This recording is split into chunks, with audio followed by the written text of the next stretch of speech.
Hi, I'm Chris from Nytech Heating, Cooling, and Plumbing.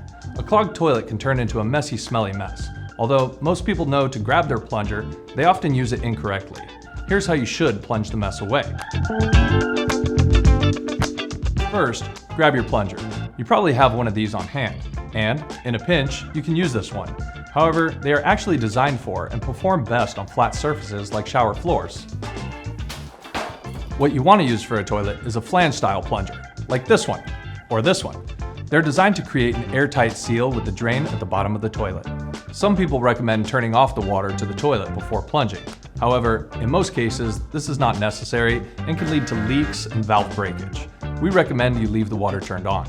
Before you get started, if there's too much water in the toilet bowl, scoop it out so you don't splash while plunging.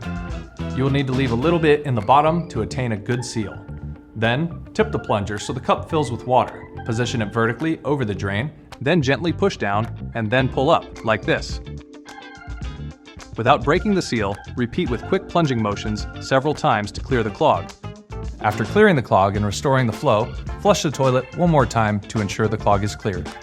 If you have a stubborn clog that won't clear or it keeps coming back, you may have a blockage further down the line that will need a professionally trained plumber to take care of. Give us a call and we'll have you flushing smoothly in no time.